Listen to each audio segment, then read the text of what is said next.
So in my listening, you'll find heavy metal, you'll find some, not a whole lot, but you'll find some country, but you'll find all the classics, all the old gospel quartets, all the choirs. You'll find many, many, many different types of music represented that all make up the person who I am. So whenever I get an opportunity to create something spontaneously, you're going to hear the influence of all those things that converged in my listening, and then you'll hear whatever it is that I feel compelled to express in that moment, which I think is, again, a wonderful gift.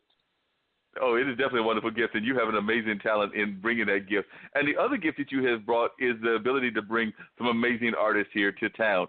I was just wondering, who are some of the favorites that you have brought to town over your many years that you have been working at Duke and that you really admired? And is there an artist that you wish that you had been able to bring but that you were never able to bring? Like for me, for example, when we had the Durham Blues Festival, I always wanted, I would have loved it if we had been able to bring B.B. King in before he passed, but that never happened, and he was outside of our price range. The same with Stevie Wonder, who apparently doesn't like to travel.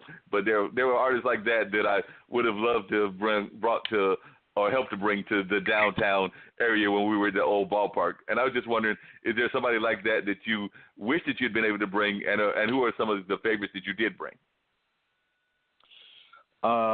Well, I can answer both those questions. We have had a wonderful opportunity to bring people to Duke, and it's one of the greatest parts of my job, frankly, to get to bring some of the true gems of this music to Duke and to Durham. John Hendricks, David Fathead Newman, Louis Belson, Monty Alexander, Joey DeFrancesco. I mean, there's a long list since I have been at Duke. A long list of people who I can say I've loved having them and loved the experience of sharing in the music with them and getting to share our students performing right alongside them, which I will go ahead and say that's one of the things that really distinguishes our program and makes it unique. We bring guest artists in 4 times a year for 3 days at a time, and there are some schools of music that don't do that. So yet another nod to Duke for believing in the vision that I had with the jazz program and enabling us to create that kind of experience for their students. It's invariable that parents will come here and they'll come to the concert and they'll say, now my child is on stage with this person. You mean to tell me that this person's been here for 3 days? Y'all have had rehearsals. You got to eat with them. You got to have a conversation. They came to class to get a master class. You did all this stuff 4 times a year just because you came to Duke? And that's when I stick my chest out and say, yes, indeed. So I'm very proud to have had those kind of people come. But on the flip side, to answer the other question, we actually had deals and had dates with Jimmy Smith, Shirley Horn, Freddie Hubbard, in particular, who were due to come to Duke and passed away shortly before they actually were going to land on campus. We actually had them lined up to come, and their untimely death prevented it. So those are 3 right off the bat who I can think of who I'm like, man, we really missed out on something there. Yeah, they definitely missed out on a lot and everything. So definitely, John, I want you to stay on the line. I believe that I've got a young lady that's calling in as well who's a fellow musician, but she's kind of bringing it from the other perspective because she moved here from another country. So I want you to stay on the line and have some of the back and forth with Mbala, who is from Cameroon. But I think we're going to do an ad real quick or a PSA, but then I'm going to bring in Mbala. But definitely want to continue this conversation with you and everything and also bring her in. So, Dean, can you drop a spot for me? I sure can, right about now. Are you enjoying the smoothest conversation in podcasting? Straight Talk with Dean and Mark. Hi, this is DJ Smooth Jazz, syndicated radio host and co-owner of Portfolio Group LLC, your smooth jazz lifestyle and entertainment group with offices in Durham, North Carolina. Portfolio Group LLC specializes in promoting the lifestyle of smooth jazz listeners with the promotion of smooth jazz events and the distribution of African-American-owned wines. For more information, portfoliogroupllc.com, or you can swing by my secondary site, djsmoothjazz.com. Now back to Straight Talk with Dean and Mark. Now, before we bring in... Bala, you are on the line. Good. All right. Hey, Mbala, how are you doing? I'm well. How are you? I'm doing good. We've got John Brown on the line with us as well. He's the over at Duke University, the head of the jazz department over there. And, of course, I'm here as well as Dean, the guy that I do this show with and everything. Now, Mbala, you first moved here from the country of Cameroon, if I remember correctly. How did you get involved in the music community? I know that you were, I think the first time I saw you might have been at one of our festivals. It might have either been Bembe or at the Art of Cool. I don't remember which, but I know that you've been here for a few years, but I was wondering, were you a musician in your home country, or did you get involved in music when you first moved here? Well, actually, my family is originally from Cameroon, and my father was ambassador of Cameroon to the U.S., but I grew up in the United States. I just grew up in Washington, D.C. Okay. And how did you get involved in music? I know Washington is like Durham. It's got a really rich music community and everything. So did John was talking about how when he was young, his parents had him involved in first learning the piano and then learning the instrument that he is most known for, the bass and everything. But I was wondering, how did you get involved in music? And your music is definitely a different style. Like I said, John is known for jazz, but he's also got Groove Track, which is a funk band. And your music seems to be a hodgepodge of different styles. I know you definitely incorporate some world music, but you also have some, I would argue, hip-hop elements and other elements. So how did you first get involved in music? Yeah. Well, it was my brother was a manager. He managed this hip-hop artist in D.C. for a really, really long time. He, had his high school group and then went into management. And I was, being the little sister, just kind of, forced to hang out with him and just kind of see everything that they were doing. So I really, really internalized that. And so I just kind of became like his secret A&R. And when I moved to Durham when I moved to North Carolina to go to college, it was only, I think, my last year that I decided that I was really going to just, bite into it and just kind of do a deep dive. But at the time, I had decided that I wanted to focus on management. So I was actually managing a hip-hop duo locally in the area. So after a few years and just kind of feeling like, I wasn't being heard and that really this was just kind of my front to becoming an artist myself, I just decided to do that. I was just thinking, hey, my long-term strategy was to be kind of like a P. Diddy and have them kind of blow up as this hip-hop act and then start my music myself. And a couple years into it, I just, I decided, why wait?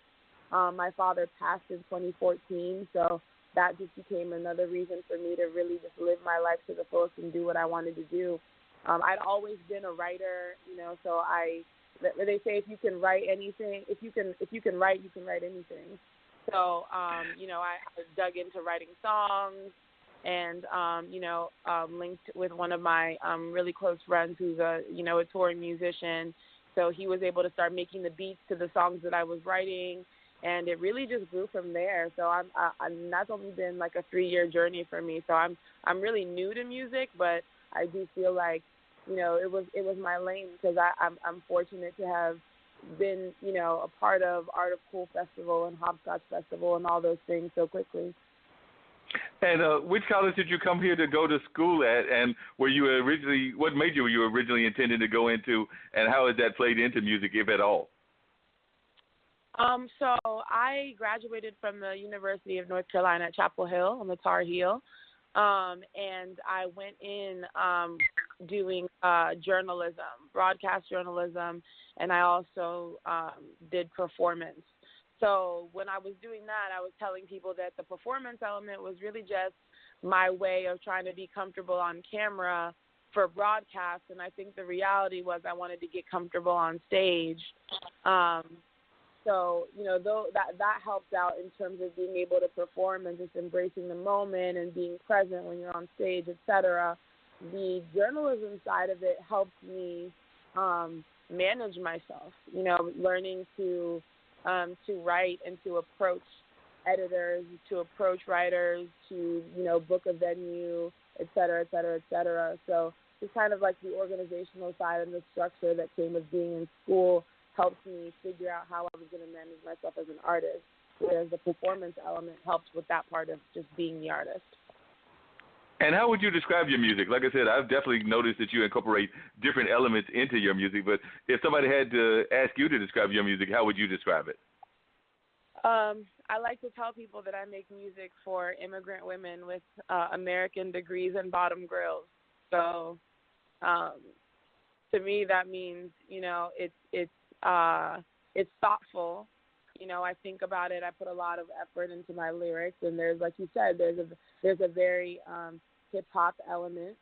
But I have always loved to sing, so I like to sing over hip hop beats and just incorporate that thing that makes me, which is my culture, all at the same time. So with hip hop being a genre in itself with so many genres within it, so many different lanes. There's trap, there's boom bap, there's, anything that you can think of. And those are all the things that I grew up listening to, and I incorporate that. And then I just add my touch of, my being African and into, Afro-Caribbean music, etc.